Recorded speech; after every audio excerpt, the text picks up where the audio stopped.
আমরা আপনার কাছে জানবো যে আসলে সাদা পোশাক এটা কেন? সাদা পোশাকটা হচ্ছে এটা পবিত্রর একটা প্রতীক। পতিতার প্রতীক। যেমন আমরা মারা গেলে পরে আমাদের দাফন দেয় কিছে সাদাতে। আর যারা লালন সাধু তাদের একটা ডিগ্রি আছে, তাদের বলা হয় হচ্ছে খেলাফতধারী ফকির, জিন্দা মরা। তো যখন সাধুদেরকে খেলাফত দেওয়া হয়, ওই জিন্দা মরা যে বসন পরানো হয়, তখন তাদের এই সাদা পোশাক পরানো হয়। আর আমরা তো দেখানো সাধু, আর ওনারা হচ্ছে রিয়েল সাধু। আমরা আপনার পরিচয়টা একটু আগে জানবো। আচ্ছা, জয়গুরু। আমি পল্লীবল শিরিন ফকিরানী, আর আমার সার্টিফিকেট নাম শিরিন সুলতানা।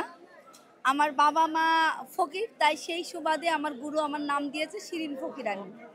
আমি লালন একাডেমির একজন শিল্পী।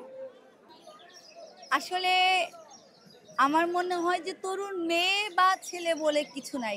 লালন সাইজির একটা বাণী যদি আমার মনের মধ্যে লালন করি, পালন করি, যদি সেই জ্ঞানটা সাধন করি, তাহলে তার দ্বারা কোনো অপকর্ম বা অন্যায় কিচ্ছু হবে না।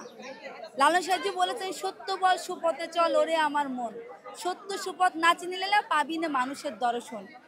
আরেকটি জায়গাতে ছেলেদের উদ্দেশ্যে, পরের দ্রব্য পরের নারী হরণ করো না, পারে যেতে পারবে না, যতবার করিবে হরণ ততবার হবে জনম। তুমি যেমন কর্ম করবা, পরের জনমকে ঠিক তেমনই জনম হবে। ঠিক আছে? আপনার মেয়ে যেভাবে লালন প্রচার করে যাচ্ছে এটা আপনার কেমন লাগতেছে? এটা আমার খুব ভালো লাগছে। এইটার জন্য কিন্তু খুব এইভাবে মানুষ করা হয় যে ছোট থেকে যখন 2 বছরের আমার কোলে, তখন থেকে আমি খিলাফত নিয়েছি। তারপরের থেকে ধরেন যে এই পথে। আপনি কার কাছ থেকে খেলাফত নিছেন? আমার গুরু আছে। গুরুর নামটা বলবেন। গুরুর নাম খন্দকার রাত্তাফুল শাহ, আমার গ্রামের পাশেই বাড়ি। আপনি গ্রামের পাশে? জি। কখনো স্বপ্নের মাঝে দেখছেন লালনকে? না না না, এটা মিথ্যে কথা। আমি লালনকে যে হয়তো আমি দেখিনি, তার আকৃতিটা যদি আমি তাকে নাই পাই, তো আমি কি করি তাকে পাবো? আপনার গুরুকে আপনি দেখতে পান? হ্যাঁ, গুরুকে আমি দেখতে পাই, আমার গুরুকে দেখতে পাই, আমার বাপ মাকে দেখতে পাই, কিন্তু লালনকে আমি দেখতে পারিনি। যা পাইনি মিথ্যে কথা খাবো না বাবা, আমি লালনের ধামে।